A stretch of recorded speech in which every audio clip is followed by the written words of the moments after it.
Okay, welcome to our September 11th meeting. And here's our agenda. We're going to go over the ground rules, steering committee updates, chapter social media membership. And I'm just going to go, and our panel discussion will be at the end of all of that, but we're going to go pretty quickly through this first part. We ask that you stay on mute if you're not talking. Raise your hand if you'd like to say something during the general meeting. For our Q&A portion, keep questions to 1 minute or less. We will cut you off, hopefully nicely, and be respectful. And co-chairs of our Rev, we probably introduced ourselves before, are me, Kat, and Jake Burdett, and my last name is pronounced Wee. Our treasurer, Paul Verchinski, is on today, and our secretary, Francis Wee, is on. Our at-large members, Diedrich, I just went, unfortunately, back too fast. Sorry about that. Let me go back. Diedrich, Asante Muhammad, Percy Lee, Beth Velasquez, Snedden, Joan Pontius, and Sarah Pan, who I know is on here tonight. And supposedly we were voting on Sarah, who is replacing our last Sunrise student. When did you want to do the vote, Jake? Now? Yeah, I say let's do it now. Sarah was our intern over the summer. Did a lot of really impressive good work for us over the summer. I think learned a lot, and wants to continue to be involved with the organization, even though the summer internship is over. She had a really great testimony on HoCo by Design last month. And before we do the vote, I know Sarah was just telling me she's having some issues with Zoom, but Sarah, would you like to sort of introduce yourself before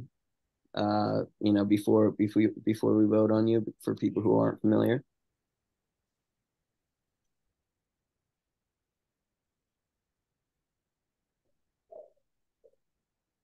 Hello, my camera on right now and my mic on. Okay.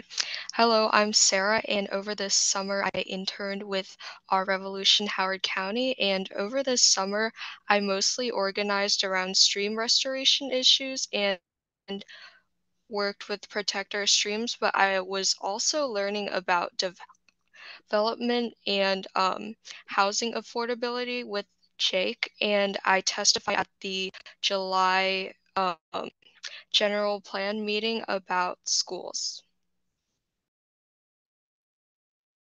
Yeah, well, thank you. And before I guess I'll make the motion that we vote to appoint Sarah Pan onto as a steering committee member of Our Revolution. Is there a second to the motion? I'll second. Okay. Any discussion? Okay. All in favor, say aye. Aye. Aye. All opposed, say nay. Okay, well, congratulations, Sarah. Thank you for joining the team here. Looking forward to it. All right. Moving on. Follow us on social media. Become a voting member. You can join our email list. If you scan that QR code, I'll also have our secretary, Francis, put the link to joining the chapter. You just choose Howard County chapter as your chapter when you join. All right. Treasurer's report. I think Paul is on the line, so I'll let him do this. Sure. Our subtotals are bank account, $1,302.90. Also, we have OR Maryland money being held $283, and cash on hand, $69.75. The grand total is $1,655.65. Oh, We also have, as I've reported to the steering committee, a bunch of T-shirts and sweatshirts and Bernie books, all for sale. And I will put my email in the chat if anyone wants to get their hands on some great Bernie T-shirts and sweatshirts and OR T-shirts, etc. Thank you. Yeah, I think there's some pictures here of what we might have left. I'm not sure which books are left. The big one, the most important, is Our Revolution that Bernie did. It's the narrative of the 2016 campaign, from amateurs to total awesome professionals. It normally goes for about $30, and we're selling it for, I think it's $8. So we have 16 copies of those, and there you go. Thank you. Yeah, it's absolute steal. Okay. Moving on. Ways to get involved. We have a lot of, well, we don't have a lot of committees, but we have some. The Education Issues Committee, which has been led by Paul, and we have, I think, about 5 people on that one.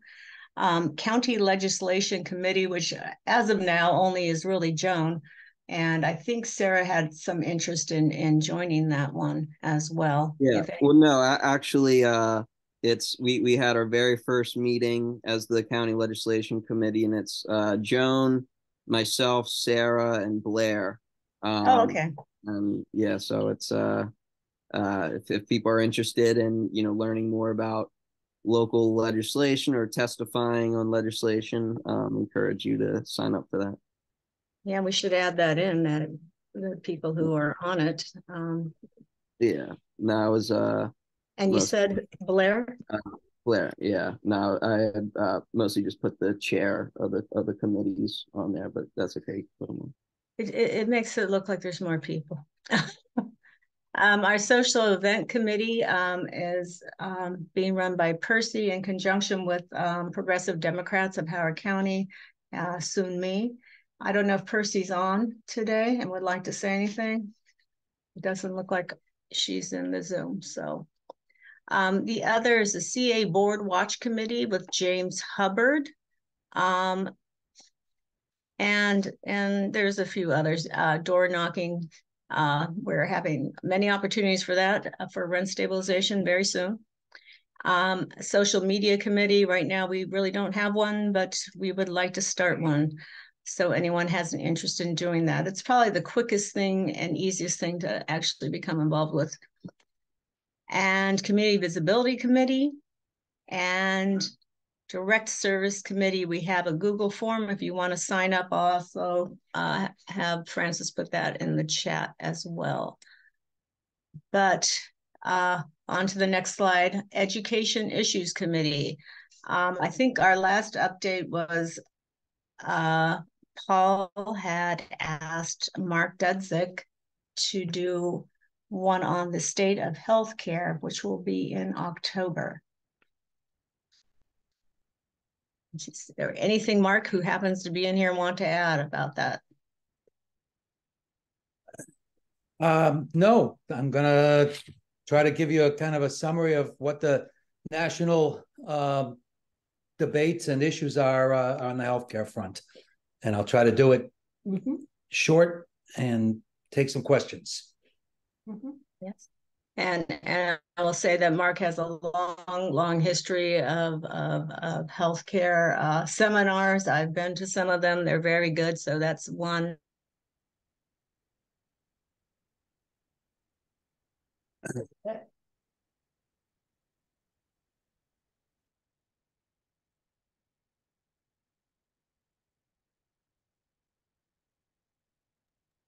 Do we lose Kat for a second there?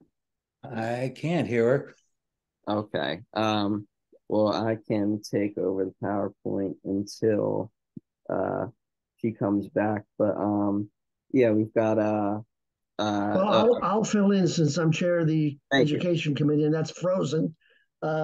We have let's see, October 9th is Mark Dudzik. 13th of November is myself on the Food as a Human Right. Mark Goodland is on the, we just lost that too. revisiting FDR's second Bill of Rights, and Yvonne Basic is in the first meeting in January on teacher unionism. And there we go. We're also working on a standalone meeting. Probably was supposed to be in mid-October. We've got some problems. It'll be on November 20th, probably. Understanding Fascism and Neo-Fascism Today. And that's all our report is. I hope we have Kat back on. Yes. Well, we will let her in. Let her back on when she. Oh, here she is. I think.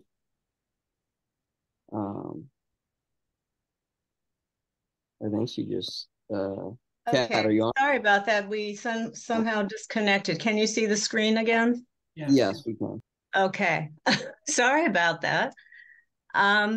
Do we have any updates from County Legislative Committee? No, not particularly, other than that we had that first meeting. And so, we were just, the county council was on recess for the month of August. And so just in the last few days, some couple new pieces of legislation were introduced, but the committee's still sort of finding their footing. And we're going to have an in-person meeting in the next couple weeks to just get squared away on what the legislative calendar is from month to month, of when is the deadlines each month that bills need to be introduced by, when are the hearings, and then that's where we're going to set our monthly committee meeting based off. So expect more activity from us in the future. And Joan's out of town, or Joan's out of the country this month. Okay, all right, that's what I thought. All right, we'll go to social event committee. I don't know if Percy is on this call. I'm going to guess not. She is not, but we Sun, me, and Percy just planned the next social event for Thursday, September 28th, at 7 p.m. It's going to be just a restaurant meetup at Lapa Lapa in Old Ellicott City. It's not on this slide, but it is on the upcoming events slide. Okay. And we had a lot of good time at the Labor Day picnic this past Monday, so I encourage people to come out for restaurant night. Okay. CA Watch Committee with update with James Hubbard. Yes. So this was the CA doesn't meet in August, so this is about the July meetings. Between the work session and the July meeting, there was the announcement that the contractor had withdrawn from the Lake Elkhorn stream restoration. What was interesting about the board meeting is that they made no announcement about that. And when it came up in the discussion went seemed to indicate that it wasn't certain that the project is dead, that some people seem to think there was a chance that they would revive it somehow. The other things that happened in the July meeting, the current strategic plan, which is basically a dead letter that doesn't really mean anything, but they need a new one start for fiscal 25 and the next 5 years. And there was a discussion about how that was going to take place. I should say that the theme of a lot of this is the division on the board is between those people who think the board should take an active role in running the organization and those people who think the board should basically rubber stamp whatever the staff comes up with. And the conversation about the strategic plan certainly went in the direction of, well, we'll let the staff worry about that, which is peculiar because it's basically the board's strategic plan. At the July meeting, they approved a code of ethics and an ethics process, which basically gets the board out of dealing with ethics violations directly, which I think is a little peculiar. But in the course of that, there was an issue about, well, what happens if the board has deposed somebody and that person and intended that they never serve again, which was the conversation, but then a village re-elects that person, what would they do? The staff proposals were, well, we'll just kick them off again. There was a long discussion at the July meeting about this. I wrote to the board myself and said, well, you really can't do that because it violates the documents and it's also undemocratic. It's up to the villages. These are the villages' representatives. The board doesn't control who the village can elect. So eventually the board voted to remove that provision. So if a board member suffers an ethical lapse, gets kicked off the board but gets reelected, the policy will be, well, then the rest of the board has to accept them back on the board. Hopefully it never happens, but it was indicative of the fact that there were some people on the board who were very concerned that some people not be allowed to serve on the board again, specifically, I think, Alan Klein. The other thing that came up at the July meeting was presentation by the Community Foundation. I mention this only because it's new to me, that apparently several years ago, CA used to make grants to local organizations, but it became so contentious, they basically handed this off to the Community Foundation, who acts as their agent and makes grants in their name to various organizations. Again, another example of how the board has basically stepped back from doing a lot of things you might think they would be doing. Now, the September meetings, from what I know, the agendas will be to discuss the fiscal 25 budget, discuss how the strategic plan will be put together, how the board is supposed to operate, and I'm not sure what that really means, and then to discuss an easement to be granted to Howard Hughes Corporation for the jug handle, which my take it is the land between the lake and 29, and I know that there's a road proposal. So those are the items that, as far as I know, on the agenda for the September work session and then the September meeting. Now, I can't be certain because there was a board operations committee meeting on the 28th of August, and it's at those meetings that they set the agendas, but they didn't record that meeting. And when I contacted them about this and said, well, where's the video? And they said, oh, we made a mistake. We'll never do it again, but we didn't record that meeting. So I think that's going to be the agenda for the meetings on the 14th and 28th, but I can't be sure because I don't know what they decided on the operations code. So that's what I have. Okay. And when's the next meeting that's open to the public? The 14th of September is a work session, and then the 28th of September is the board meeting where they take votes. Okay. And they're both open to the public? Yes. And if you don't want to leave your home, you can just wait till the next day or so and watch the video. And some of these meetings are very long. The work session in July ran 3.5 hours. So it's a lot easier to sit at your computer and watch it in segments rather than sitting over in a room watching them talk. Thank you so much. Sure. Okay, so. Can I raise my hand? I'm trying to find the. Sure. Okay. May I add to what Jim said? Yes, please. Okay, Ginny Thomas, hi. I do have the September, I attended the BOC, and I do have the September 14th and September 28th. So a couple of issues coming up that you might want to pay attention to. Residents speak out has been an issue with some board members, and I'm not going to say too much, but it'll be discussion on the 14th. I think I would suggest you listen to as to what role the residents really have in talking to the board. And when should they do it? How much time should they have? Should it only be limited to what's on the agenda? Which I had changed when I first got on the board. It was limited to just items on the agenda, and I had changed it to, hey, you want to come to a board meeting and talk about anything you want, you got a limited time, but do it. But it's supposed to inform us. And the board oversight, strategic and oversight committees. Okay. The other thing is that, I'm sorry, I'm trying to find it here. Advisory committees, the role of those, that could be very interesting as to why we have them and what role they play and whether we pay attention to them or not. The other one, October 12th, is a possible easement to the Meriwether Lake House easement request, which you can recall, or some of you can, was presented or was going to be presented maybe 6 or 7 months ago when that whole union thing occurred. And the unions were picketing, et cetera. So they withdrew it because they felt at that point they didn't have our votes, and they didn't. on the board. So now suddenly it's back and it's up for a 30-minute discussion.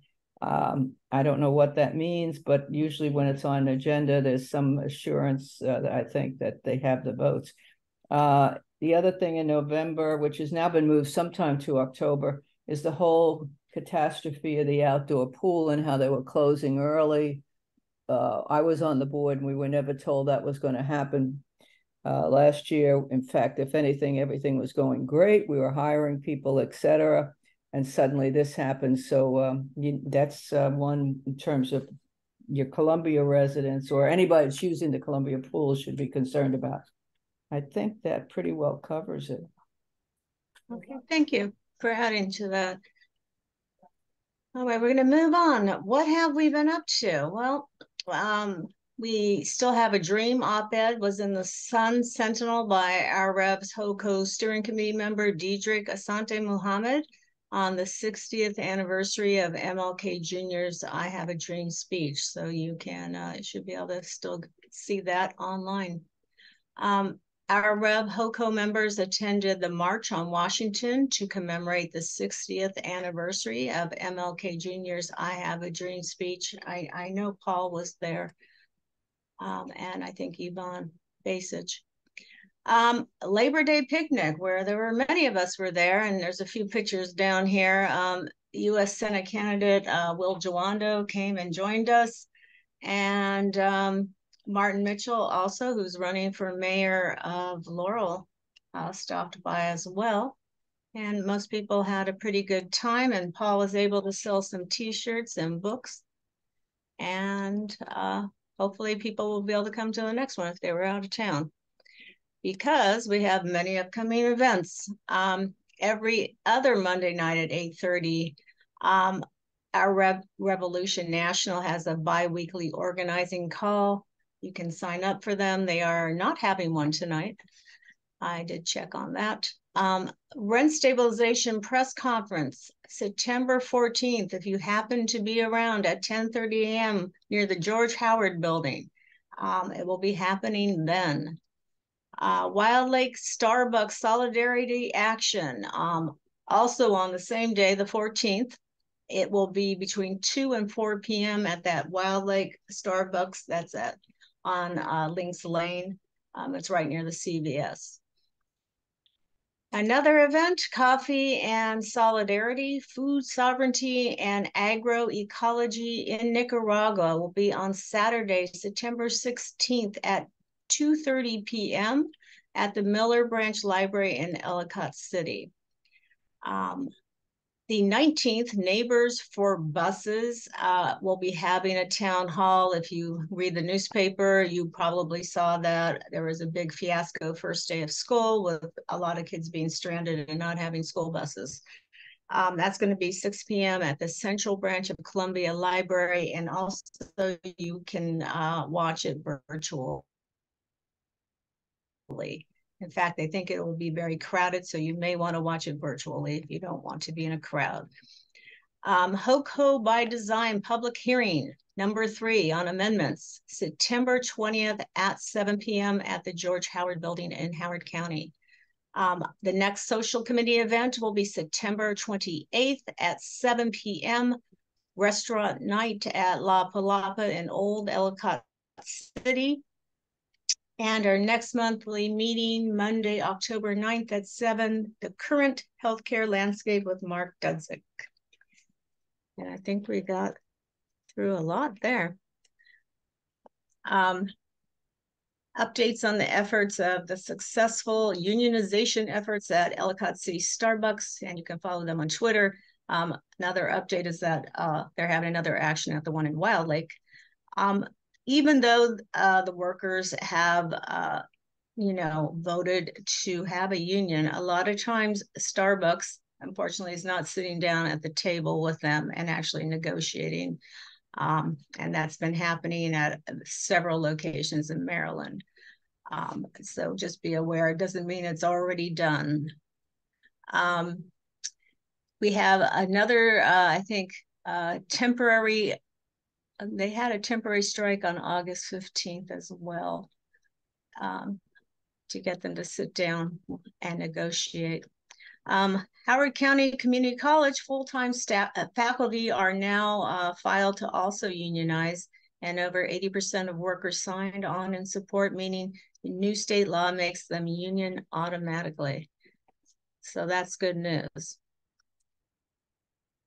And now we are going to go to our panel discussion. Our panelists are Brent Loveless, Howard County Parent Teacher Association Council Legislative Committee Chair, Hiruy Hadgu, who is the President of Progressive Democrats of Howard County, Paul Verchinski, HoCo by Design Planning Advisory Committee member, and I'm going to give it over to Sarah Pan, who's going to moderate this discussion.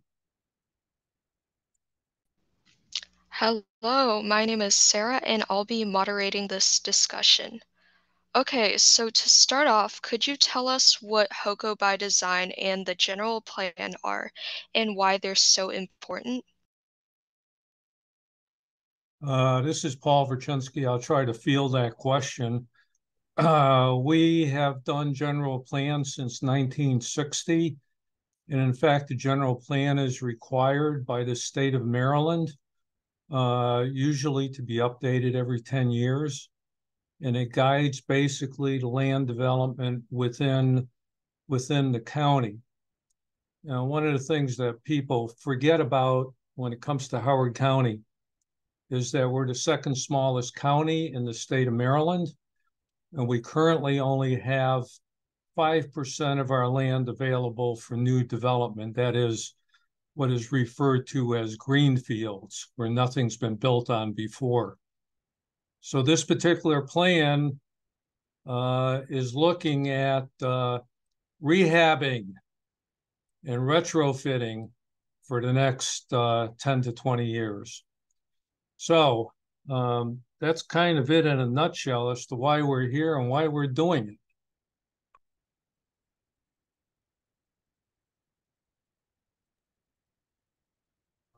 And Sarah, are you gonna pick people? Awesome. Or do any of the panelists? everyone? Oh, sorry. No, I'd like to just add to Paul.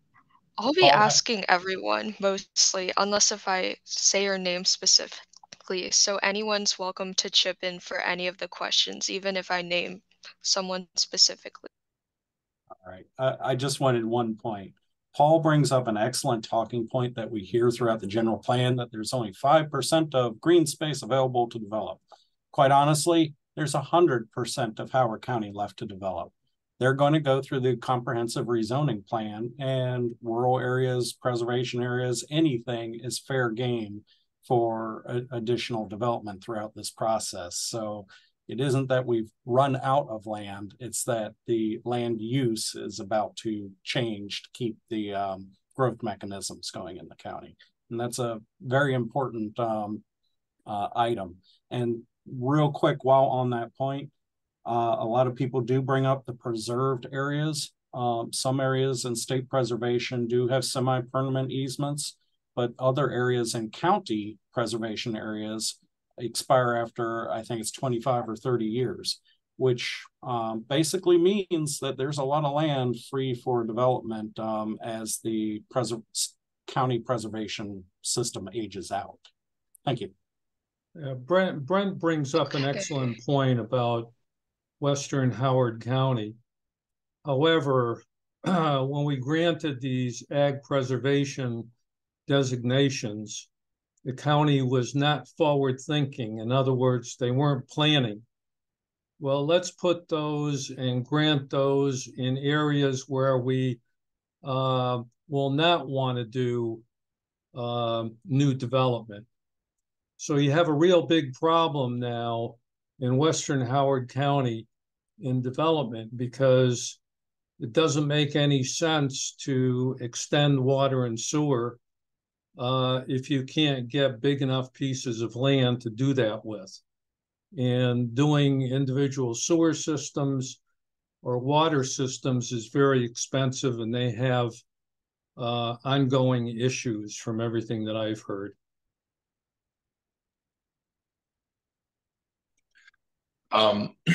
Thanks, Sarah. Okay, oh, sorry. Well, I just wanted to add that I think why is it important? So what's to me, another more important question is, why is it important to you? And I think it's important to you because it affects your money. So it affects taxpayer dollars, and ultimately the decision that's going to be made this year will have lasting ramifications on the county budget, and just like the previous general plans did, and we'll get into more detail in this later, but it has lasting ramifications on the county budget, potentially leading to massive deficits, increased debt, unless it's done carefully. Yeah, Hiruy brings up an excellent point, because the fiscal analysis that was done, I think, was very deficient, and it glosses over a lot of major issues that Howard County has. And ideally, I would have liked to have seen all the assumptions in terms of where they expected to get money from, like for schools, like for roads. I mean, there's literally billions of dollars that they're assuming will not be borne by Howard County taxpayers, but will become monies that come in through the state or the federal government. Okay, so just to move on to our next question for time, you guys have already touched on this point, but do you guys all want to talk about what you testified specifically at the previous general plan meetings and your general thoughts about the plan? For example, are there things that it gets right, if any, and what are the major flaws of it, as Paul has already talked about it? I've said enough for now. So Hiruy or Brent, you want to go? Yeah, I have to do the obligatory disclaimer, since I am on the board of the PTA Council. I am only representing myself here and not the PTA board, but you're going to see similarities because I help with them with their legislation and draft it, and we've recognized similar things, which is from a school point of view, yes, the financials are not there. They haven't been there, and we're repeating financials. And some of the positions we have. The PTA in and of itself is not for or against any particular type of housing. What they do insist on, and that's an important word, not suggest, insist on, is that we have adequate schools for the children as they approve development. And quite honestly, we don't have that right now. And following the same practices in ad nauseum in a repetitive loop here is not going to provide a better result. And usually the expectation is, and it is in the plan through the dismantling of APFO or alternate suggestions, to just simply reduce the quality of the schools, be it walk distances, bus times, size of school, programs offered, air conditioning, whatever. And eventually all that adds up, and you're seeing the initial cracks in the ice right now. And I'll stop on that because I could go for hours. Thank you. So I think, there are a lot of flaws with the general plan, but I think the two big ones that come to mind is the county's assumption in its fiscal impact analysis that residential development pays for itself, and also this idea that an increase in supply of housing would have a significant impact on affordability. These two assumptions have sort of been the driving force for Howard County's planning, underlying planning purposes, and it has led to major ramifications on the budget and on the quality of infrastructure. So residential development does not pay for itself, and it should not have to pay for itself, because people just have a right to live in a house and benefit from the infrastructure, benefit from the facilities, and they'll pay their taxes, they'll pay the property taxes, and they'll contribute in some way to the budget. So this idea that it has to pay for itself has been, or the framing that it pays for itself has led to some major issues, and led to county leaders pushing for basically unmitigated growth. And that tied with the fact that increase in supply of housing leads to significant affordability has also had a major impact. And we've seen Howard County has had unmitigated growth for decades. The Adequate Public Facilities Ordinance was it's the tool that the county has used to mitigate growth, but it has been largely ineffective until 2018. It was extremely weak, and we can go into detail on that. But because it was extremely weak, Howard County has had unmitigated growth for years. Because of that, and we did not see this affordability improve in Howard County. And the reason is people come to Howard County for its infrastructure, for its schools and its roads. And so when you have quality infrastructure, it leads to increased demand. And so it doesn't necessarily have an impact on reducing affordability, and so it's that misleading assumption has led to make developers very wealthy, while the taxpayer has borne most of the consequences of this unmitigated growth, leading to unfortunately a lot of decline over the years. So I would say those are the two major flaws. I would endorse everything that Hiruy said, and also Brent. Early on, when we were meeting in the Public Advisory Committee, there was an extreme reluctance to even deal with schools. And myself and Vicky Catrano, we kind of beat them over the head to finally include it. Because what we said was, and it is true, and it's what Hiruy has just said, people come here because of the schools.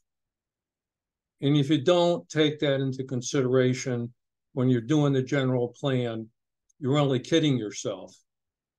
And the thing that really bothers me, and that is a major flaw here, is that when you go and say that you're going to retrofit basically the county, and the only thing you're looking at is new schools, and you're not looking at existing schools, there's something radically wrong with this plan. For example, we were just told in Oakland Mills that Oakland Mills High School will not be rehabbed or replaced until 2035. That is 61 years after it was initially built. I mean, this is bonkers. Plus, we've still got the 250 trash trailers out there, as I view it. So I just kind of shake my head. I mean, Howard County is in the process of killing the golden goose, in my opinion, because you can't keep doing what we've been doing. In the school system, that's basically why people come here. And if we negate it, then everything else falls apart, at least in my opinion. So to build on Paul's point, I am intimately familiar with his example of Oakland Mills. At the council level, we're neutral. We aren't trying to pick one school over the other. And it's difficult. A lot of parents are told, come out and advocate for your school and remove resources from this school or that school. We're trying to get everyone to have the appropriate amount of resources overall, both for capacity increases, which is in the realm of APFO, as well as sustainability, which is in the realm of renovation and remodels. But one thing, Paul, you brought up an excellent point again, and I just about screamed at the Board of Ed a few days ago. They were going over all their future plans for schools and what was getting pushed off and delayed and going into out years because of lack of money, lack of mitigation. But none of them were cognizant of the fact that all the planning that was done in those plans was just based on what's in the pipeline, not the 30 to 40,000 additional units that will be enabled as part of the general plan. So while you have a lot of angry parents protesting about individual school moves, delays, and decisions, the macro is huge. In a matter of days or weeks, we may increase the amount of load to the Howard County school system by over 40%, granted over the course of 2 decades. But they will have to grow over 40% plus all the backlogged stuff they had in the queue and insufficient mitigation to handle it. And you got all the ingredients for you can guess. Reductions in service, potentially shifts to charter schools, private schools, parochial. Not that they're bad, but the fact that we have a quality world-class school system and it's teetering right now, we should see the signs and head it off at the pass. And it takes groups like you to look at these big picture things and communicate well to the community. And I wish I had more resources to do that as well. Thank you.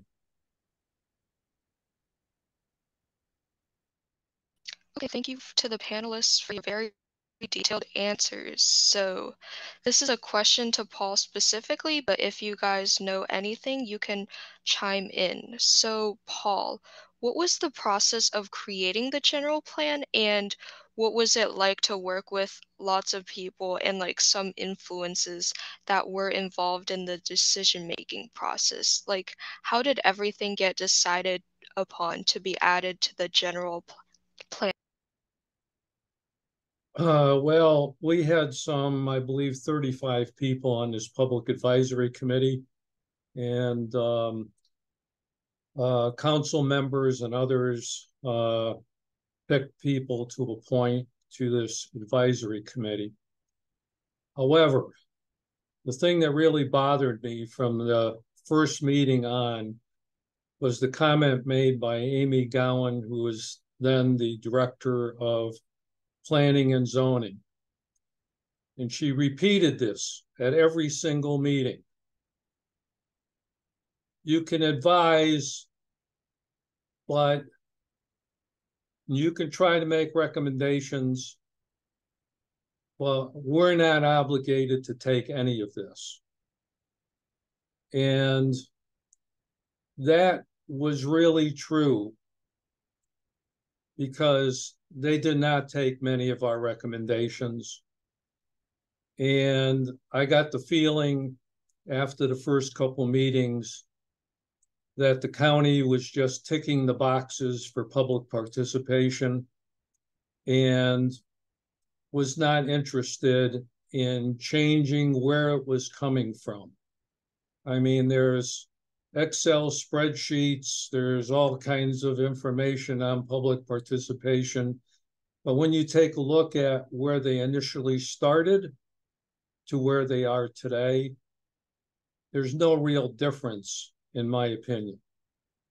So that's the frustration that I experienced being on this public advisory committee. There's only one exception to that, and that was we finally got the schools to be addressed, but even that was only partially effective because it only deals with new schools and not the existing system.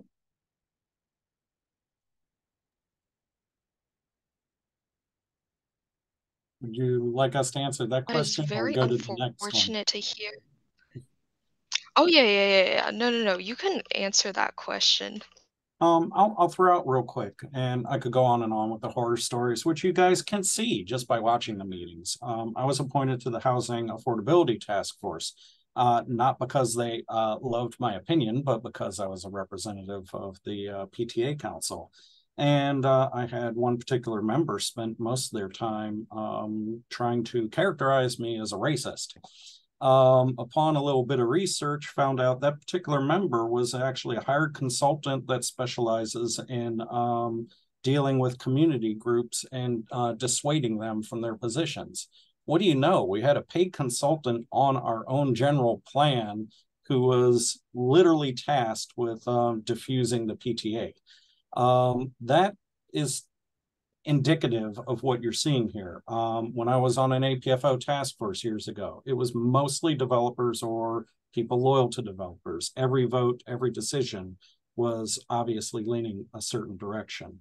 But to Paul's extent, a lot of the outcome of this general plan has been predetermined. Like I said, when I was on Housing Opportunities Task Force, I'm an engineer by trade. I go, what's our objective? What percentage of affordable housing at what rate? What is our measurable statistics? The answer was unlimited. We just want more. So our technical, engineered, planned, community-driven, socially responsible plan here is basically based on very wide open, unscientific principles of we want everything we can possibly get. And it's created a lot of conflict between various entities. The school system naturally has the biggest pockets, so they're the ones most affected. But fire, police, parks, water, sewer, all that good stuff are also affected by the kind of predetermined outcomes of some of this legislation that's proposed. And I would like to conclude with some of the words Paul mentioned. You ever watch the old Conjunction Junction, ABC Schoolhouse Rock? Ands, ors, ifs, buts. The entire plan, when they're supporting something, consists of shalls and wills and mandated items. And items they don't support, much like APFO, shoulds, coulds, might, very non-binding language, which is going to carry forward into comp zoning and future legislation. They will go to the general plan, and that will be the holy grail of, well, what did the founding fathers say we should do? And the authoring of this is going to greatly affect the quality of Howard County for decades to come. Thank you. Yeah, I think, you know, Thank you. Many on. So I know. Just wanted.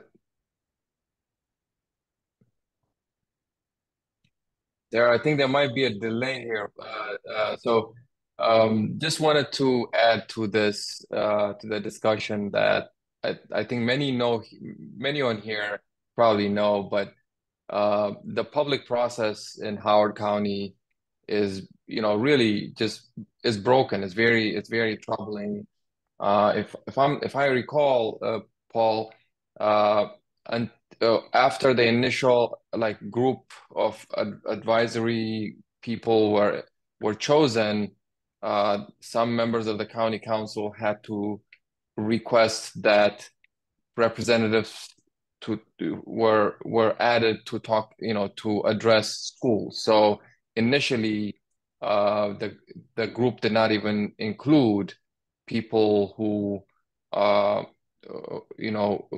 advocates on for the school system. So yeah, like a lot of almost everything that was ultimately published was pretty much predetermined by whether it's the Department of Planning and Zoning or the developers. So this was perfunctory, just checkbox. They knew what they wanted to do. They knew what they wanted to do 10 years ago. So this was just for there was a law that says you have to have a public process. That's all. So it's very troubling that we're just here, we're the taxpayers, we're the citizens, but our viewpoints are not taken at all, and we should be outraged that this is happening. It's a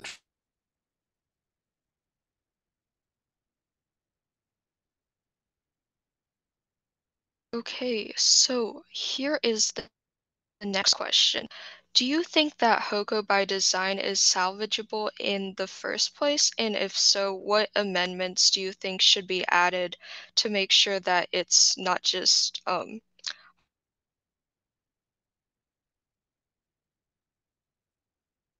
I think we lost you.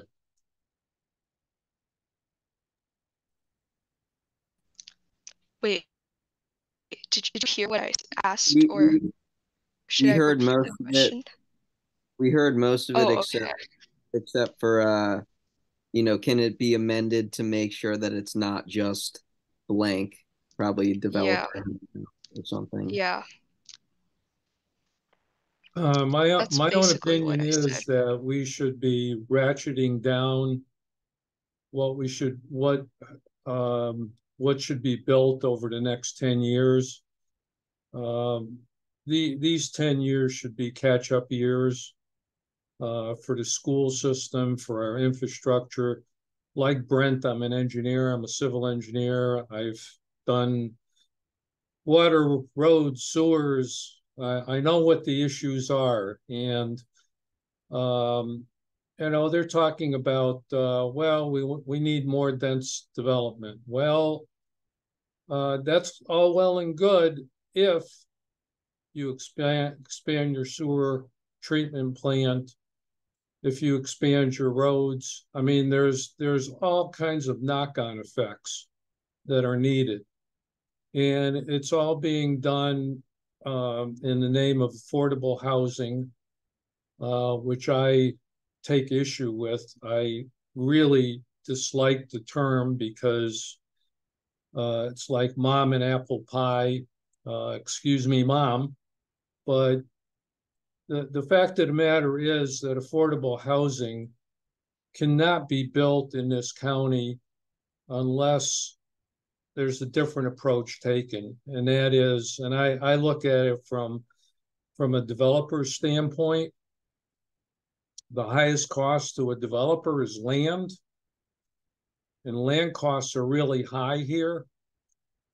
And, unless you write down the cost of land so that you can then build something that is affordable, it just is not going to happen. My daughter lives in Australia. I've been in Australia for extended periods and taken a look at their affordability issue. And in the area that she lives, they've been trying to do the same thing that's being sold to us. That is, if we get more dense development, then housing costs will go down. Well, they've been doing it for 10 years where she lives. And guess what? Housing costs haven't gone down. Instead, you get more dense housing and housing costs still keep going up. So, from my standpoint, we should be looking at 10 years of trying to figure out how we maintain our quality of life in Howard County.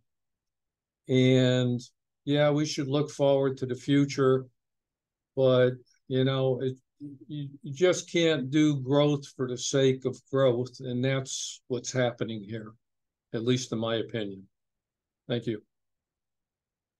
So I'd like to actually answer the question, but Paul has a rabbit hole for me to go down, which is, can it be salvaged? It actually has to be. Maryland Department of Planning requires one every decade. The question is, does it need to be 300 pages of vague references? No.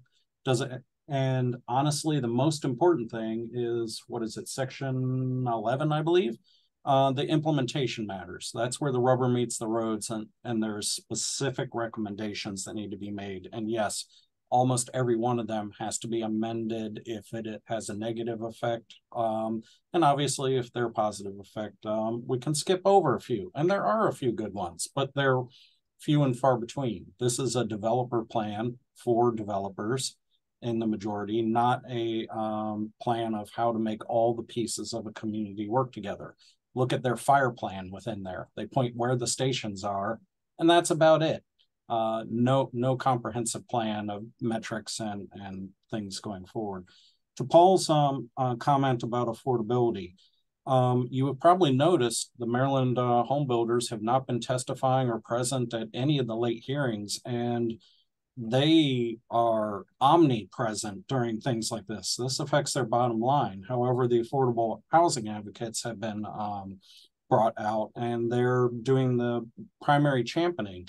And what's unfortunate is most of affordable housing is split into two types. You have your inclusionary housing, which comes as a byproduct of any growth that occurs, which should be regulated to whatever metrics we're trying to do. And then you have the special projects, the ones that are federally funded and maybe 60-40 and all that, like the Roslyn Rises. Those are unique. And that's really, they're saying if you want more Roslyn Rises, you need to open the floodgates to everything else, wide open zoning for everything. Not necessary. And we need to make sure we set good objectives for those special projects too. Because as the PTAs are concerned, and many other community members, we had a big debate over concentrations of poverty. So obviously it's easier to build lots of low-income housing where land prices are low and markets are accommodating, but that may not be what we want if we want a very diverse community where people can live at different pay grades in different parts of the county. And 90% of their market should be in that inclusive area. That's where the action is occurring, where the special projects are kind of unique, and we need to watch at how we deploy them so that they meet a larger term goal that we're trying to achieve. And I could go on forever again, but I'll cut at that point. Thank you. So I think the first thing that the plan should do is stop assuming that residential development pays for itself. The fiscal impact analysis needs to be drastically changed to reflect that ultimately the general fund, or like the county's budget will be will have a deficit due to residential development. And that, at least that would be a good starting point. The next thing is to reduce significantly the projected number of residential developments that will be built annually, and at the same time require by law that every residential development project should have an affordable housing component, and not just it should be tied. There should be specific measures of affordability that says X people with X income should be able to live in that project. And then the other thing is this push for more rental housing. The county is sort of the plan calls for significantly more rental housing, disproportionately more rental housing, and every community will have its need for rental housing, but the way that the plan does it is more disproportionately rental housing. And so it should encourage home ownership rather than rental housing, because the benefits the equity of rental housing, especially in these massive developments, goes to the the large corporate property owners. So that's not good. Also, the plan should have a way to address the deferred maintenance for the school system. I think it's at least over $1 billion right now.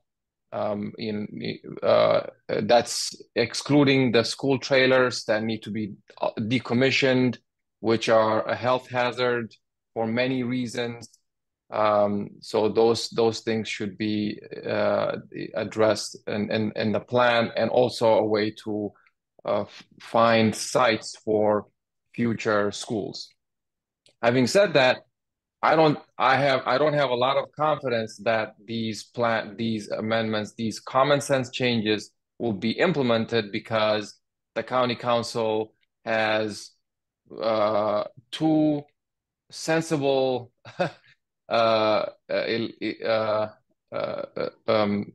elected officials and three largely pro-developer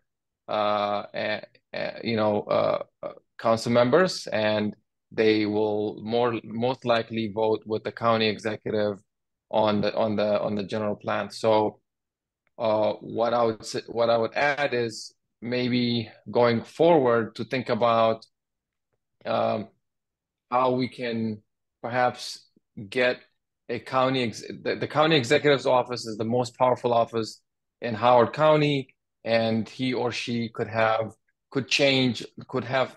he has a huge influence in changing this plan, I think, or the implementation of this plan.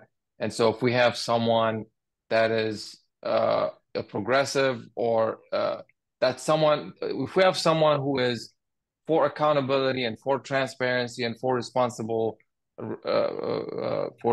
development, then they could have a huge impact on how this general plan would be implemented. So I think we should all think about how we can recruit someone who could do that. And there are a couple of council members in the county council who have been doing a good job of that. So I would think about encouraging one of them to consider competing in 2026.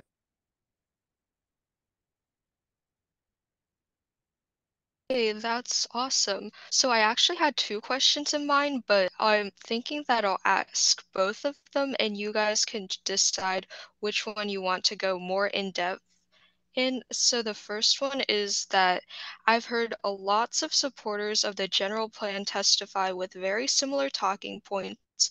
You guys really addressed the housing affordability myth really well, but I was wondering if you could touch on the vilification of APFO and how these misleading talking points are spread in the first place.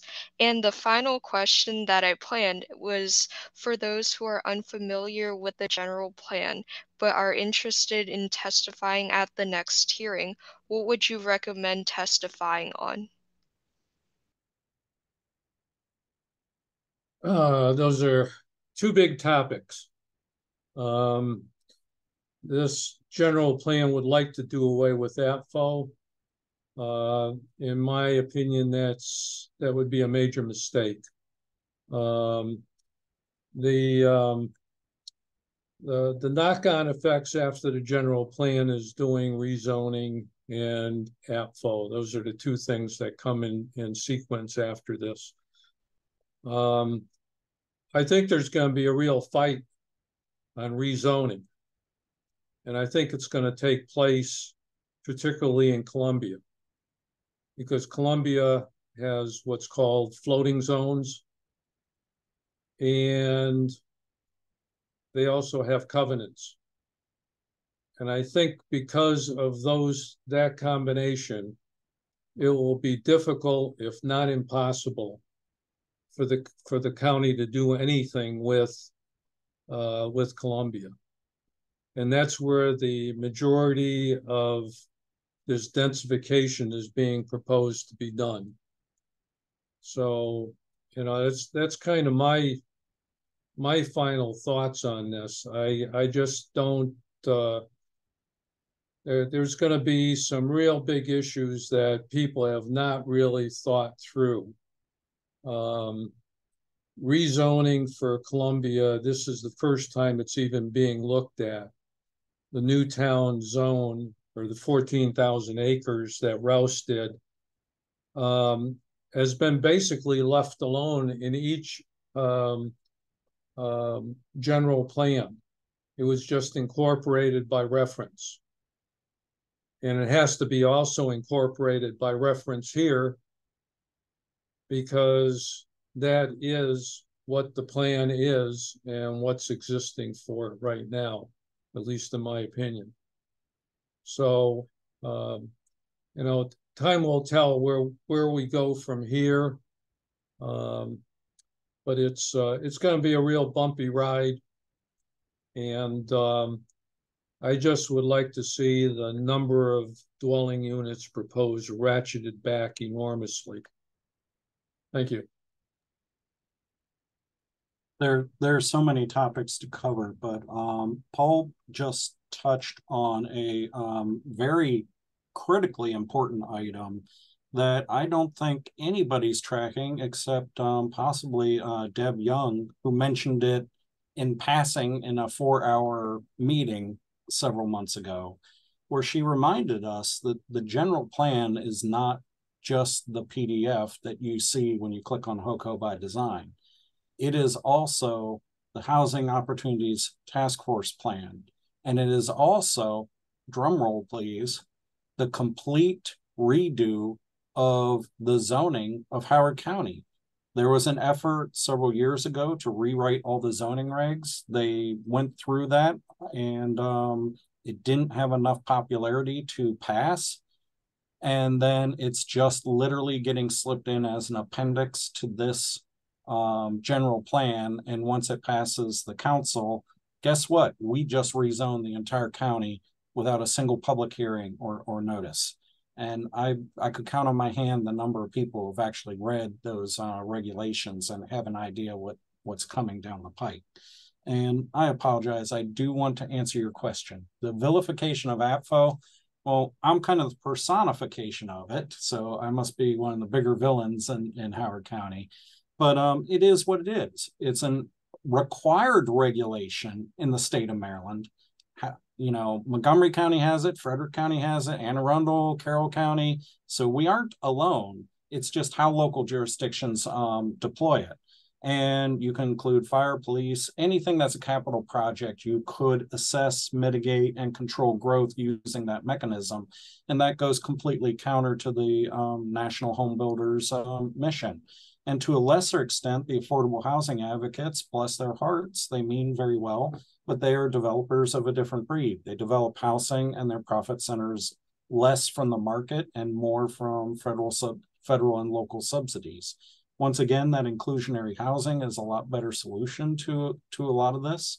But at the moment, anything that could impede their project even by $5 or 5 minutes is worthy of bringing out people in force who are paid, honestly, to come and do this. We're volunteers trying to fight for the quality of our school system, parks, water, sewer, public safety, and getting our labels. You're a NIMBY, you're a horrible person. But quite honestly, anybody who stands in their backyard and defends it from drug dealers or people throwing trash out or doing something horrible to the environment is a good NIMBY, a quality person you want in your neighborhood. So wear that title with pride. It's people who care about their neighborhoods. And we do care, and this is why we're active and involved in this at such a broad level. And I apologize, that was a 2-part question. I do want to answer all your questions. What was the second one again?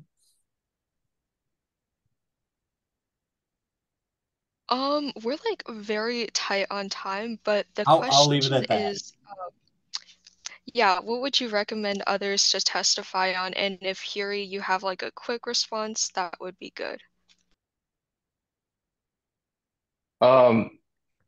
Yeah, so I think I wanted to touch on the affordable housing vilification, and I would say there are two groups of people advocating on affordable housing. One is the professional advocates, who are paid, and work for the nonprofit industrial complex, and then the other group are just regular community advocates. And I was there when a lot of the testimony during a lot of the testimony for APFO in 2018, and I remember a lot of the people who are vilifying APFO now were testifying in support of APFO in 2018. And the only difference, or in 2017, and the only difference between now and then is that then the county executive, now he was running for county executive. And now that he's elected, I think the direction is that vilify APFO because we have a certain agenda. So I think I'm more so there's a reason why it's been vilified by and based on who the interest group is, and so the professional advocates, I think they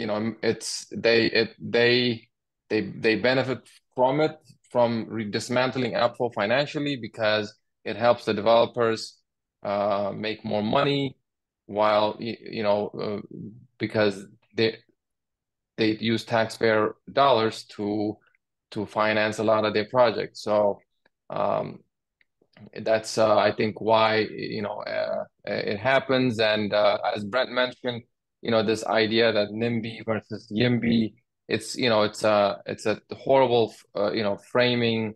And I think ultimately it's about quality infrastructure and putting actual laws in place to make housing affordable, rather than just trying to address it using supply side economics.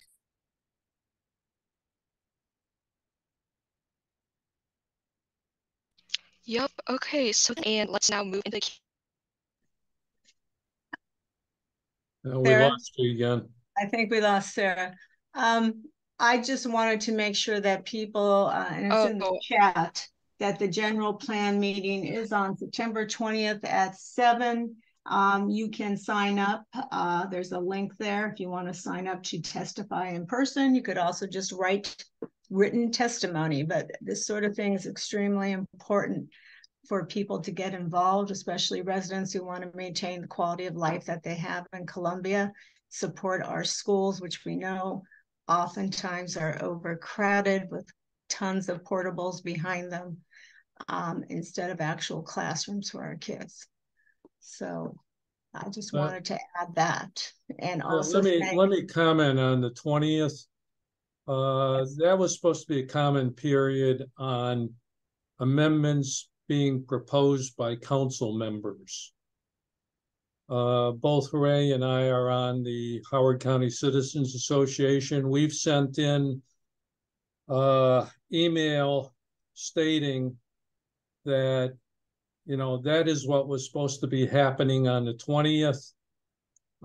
Yet there are no amendments that have been filed by any of the council members. So we don't know whether amendments are going to go forward and be voted on by the council without any public comment period at all. Paul, can I add to that? I watched the last hearing meeting where the final 10 minutes was an argument over this. And some council members were concerned that they're allowing the public to comment on what they want in amendments, but they will not be able to comment once they submit their amendments. Right.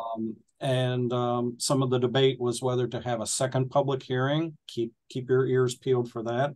And some of the debate was no, We do this all the time. Why would we do it any different? If we create some amendments, people can write to us or make a movie if they want, but we don't need to see them here.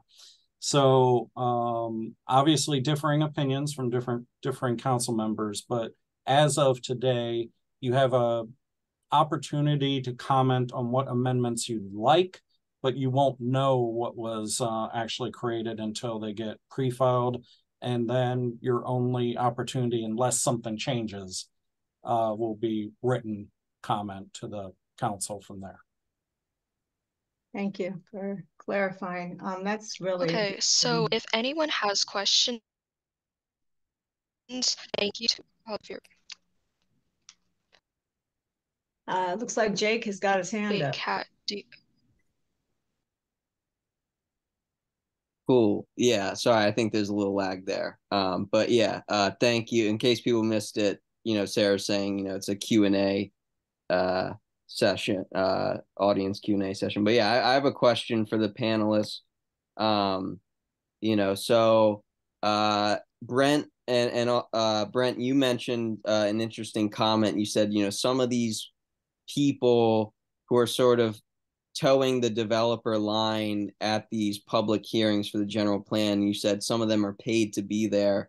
Could you guys, you know, and I think, you know, one of Sarah's questions earlier that got cut off from the lag was she was saying, you know, why does it seem like some of these talking points are coordinated? Where is that coming from? And so could you guys maybe touch on that a little bit more? Well, I could throw in working for an intelligence agency. You would think I would know everything about what's going on, but you find out through various sources. But there are many things. The school bus fiasco started with the whoever recommended the low cost, no cost option. Nobody's fessing up, but if you walk backward long enough, eventually you find that and you find the root cause for some of these things. Much the same for the housing advocates. When they come up with the same talking points, frequently all you got to do is Google it, and it comes right off the National Association of Home Builders page, or their respective organizations as nonprofit, and they have pre-prepared talking points nationwide, and some local where they're coaxed by various land attorneys that we all know and love, and know the environment very well. And you know the talking points. Hey, development brings in revenue. And then they stop. That's a trick. Okay, you don't get to finish the sentence. It brings in revenue, but it also brings in expenses. I will say one other entity that very few people recognize. You have the political layers, but you also have the political action committees, and they're very easy to track and who donates to them and monies. And when you see the political action committees with a platform and common talking points, and you see all their contributors matching, it's pretty easy to see where the root of some of those come from too.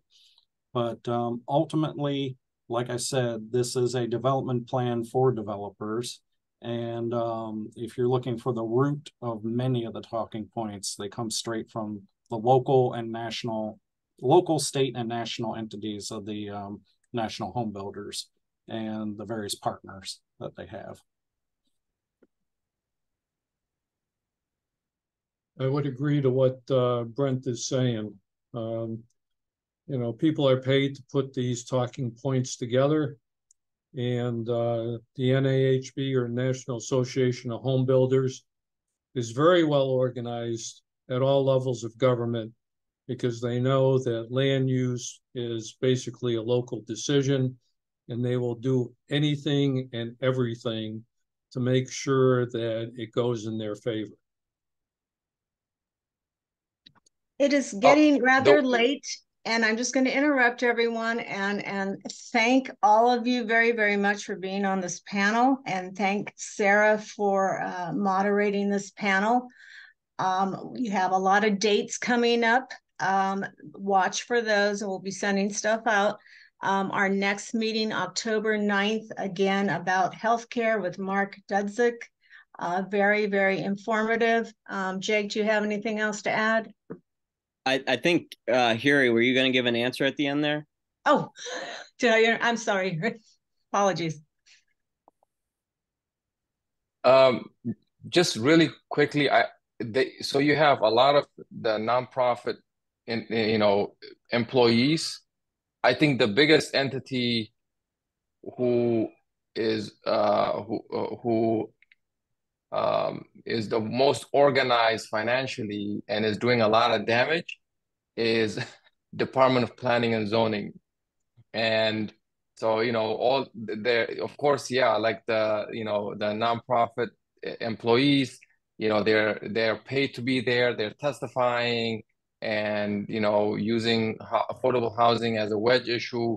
But, the way I actually say it is they're using our taxpayer dollars to organize against us. And is the Department of Planning and Zoning and, just basically the county. The county, who is holding these meetings on a daily basis? Who's running them? Who's paying the consultants to develop these plans? It's the county. So that's who I think we should be really wary about. Is very alarming. We're literally, it's just community advocates just doing this for free that are out there fighting this. And so that's.